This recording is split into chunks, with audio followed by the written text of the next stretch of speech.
need to call them, right? The TPMS sensor is not working correctly. I need to put 2 front tires on this. I need to redo the driver's front caliper, just put on new rotor, brake pads, all that on the driver's front. And I got like a little, what you call it, like a little looseness in the front area. I don't know if it's the wheels, the tires that's doing it, or something actually loose in the actual suspension. That's the only thing. I mean, if I could get that front suspension straightened out, I mean, I might have to spend $500. You know what I mean? Then, you know, it's got some dings and dents here and there, but it's only got 85,000 miles on it, man. So that's the reason I bought it, you know what I'm saying? And I looked on, you know, online, just kind of seeing what I could get, and I don't even know if I want to sell it. I'm almost at the point, I just want to keep it, man. You know, and just if I can, you know, go back to Copart and find something else, man, and just keep it going like that. Because I did talk to my neighbor, he talked to his cousin, and, you know, he was like, man, it's gonna be hard to find anything, you know, that's gonna be in good shape for the price I'm gonna sell this. So it doesn't make sense for me to sell this, you know what I'm saying, unless I'm gonna get some amazing deal like a 2010 SUV or better with just as low miles, you know. So I'm not gonna sell it, man. I mean, you know, I was kind of thinking about it. The lady's gonna give me, you know, she was looking at giving me like $6,000 cash or whatever. I was kind of considering it, but usually I like to go buy another car first that I know that's better, drive it for a while, and then I'll sell this, you know what I'm saying? But I take my son to school in the morning in this. I don't want to sell this, man. So that's kind of where I'm at. I'm kind of torn. I don't want to put the family in a position where we ain't got no good vehicle. And I know this one, I know what issues it has. I may not know what the fixes are. I know some of the fixes. I know how to fix the brakes. I just ain't done it yet. I don't even care right now.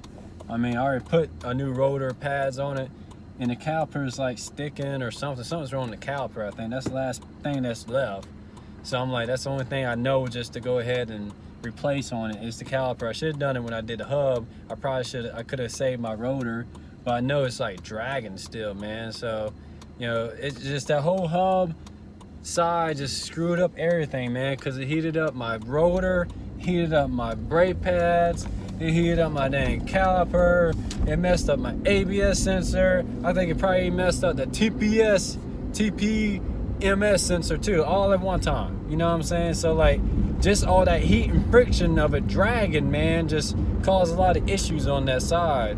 So, you know, I'm like, man, I hate to throw more money into it, but you know, it's a brakes. I got to fix my brakes, you know what I'm saying? So I'm going to wait. I'm going to price everything out, and I'll probably just get it fixed, man, put new tires on the front, and then go from there. So I'm on the way to PICKNPULL. I'll see y'all in a minute.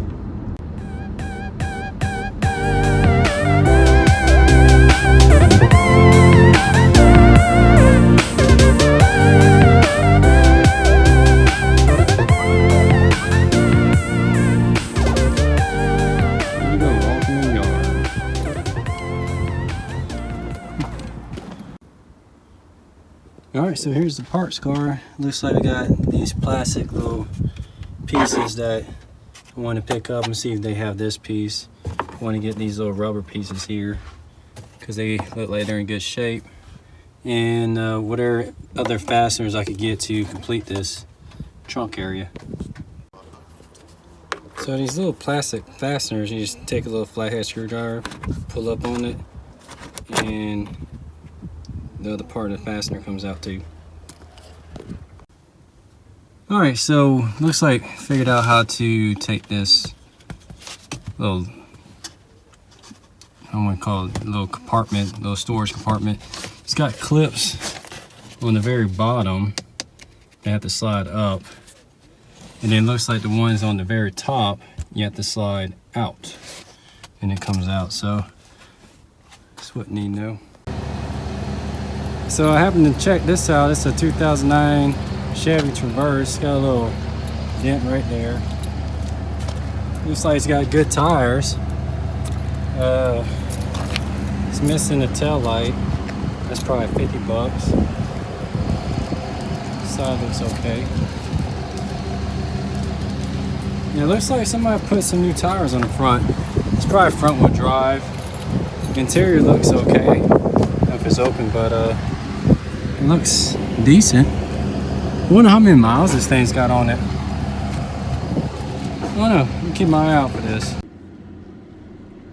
So I'm done with Pick and Pull for now. I think I picked all the parts I want to get off that car. Looked at the transmission pins, dented. I don't know how many miles it's got on it, so I don't really want to fool with that. I think I'll just take it to RPM Transmissions, and we'll see about doing the torque converter. But I did get all the fasteners, all the screws for the trunk area, so I can finish that up. I did look at the bracket that the TCU is bolted on, but that one's rusted too, so I might as well just keep mine, and you know, I'll dip it in some rust seal or something. I'll figure something out, you know, just make it look better. I got the foam piece that I didn't even know that was missing for that bracket, and so I got everything to finish up the trunk 100% done, besides one little plastic piece that goes on the driver's side. Probably not even gonna worry about it, you know what I mean, right now. So I got everything. Oh, even the bolts for the seats, because I do need new bolts, because the ones I had were rusted in. I don't want to probably reuse those, or I'm gonna have to figure out something to kind of soak them in some WD-40. But you know, we'll see. You know what I mean?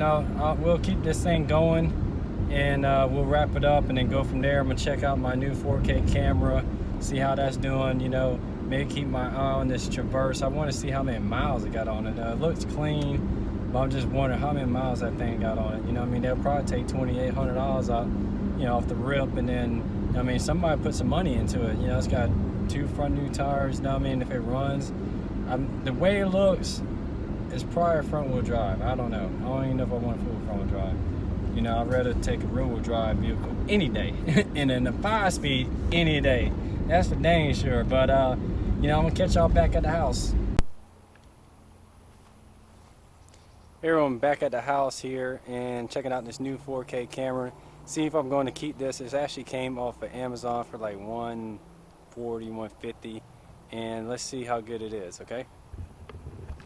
So, show you these parts I got.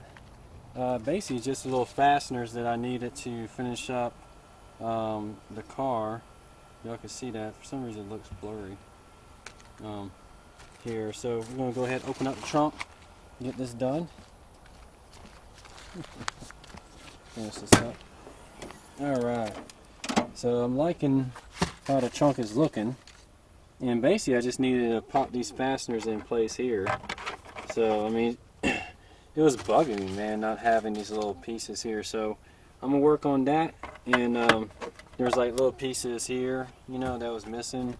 You know, one here, just random little stuff, you know, that was bugging the hell out of me. So I'm gonna work on getting all that, you know, finished up. You know, one up here where my finger is, and snapping all these back in place here. Get that done. So let me work on that. I did look at these little rubber pieces, but they're different, because that was like a 98.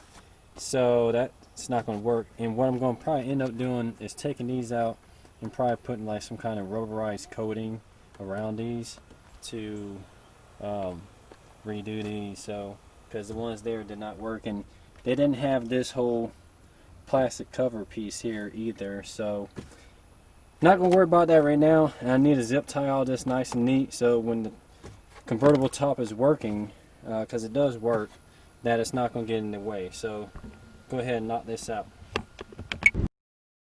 This is recording right. Anyway, so I got all these, you know, miscellaneous little fasteners kind of pop back in. There's something that goes here, don't know exactly what that is, but all up there, you know, end up just taking a good mallet right here and just knocking them in place. So they're all good to go. This all works here, you know what I mean? Oops. So you know, we can actually use the convertible top. And I'm going to, like I said, clean this up. So I also did get the little clips for the seat, for the driver's seat here. So I may go ahead and see about putting that on, and I'm gonna just go ahead and save the rest of these miscellaneous screws here and go from there. Alright, so the trunk is 100% complete for now, and went ahead and finished up that last wire harness connection that needed to be heat shrunk. Going to go ahead, clean everything out, get it ready for the rust seal. I don't think I need to do any more splicing for now, and we'll go ahead and get it all clean. I'll probably do a section at a time and then go from there. So, you know, this is what we're looking like right now.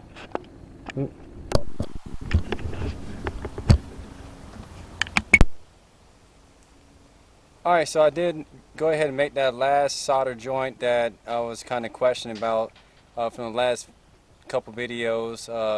The gray and black wire going to the actual green and yellow stripe wire. Going to go ahead and clean everything out as far as the soldering iron, the rosin, the solder, everything that doesn't need to be here. So we'll go ahead and get the rust seal laid down for the foundation of this car. So one thing to ever check, is probably not very common, but you definitely need to pull back the carpet on these. I'll show you in a minute where the passenger foot rest is, and make sure that there's no rust down there. So you know, that's probably the most common area that I know about. So I appreciate y'all checking out the video.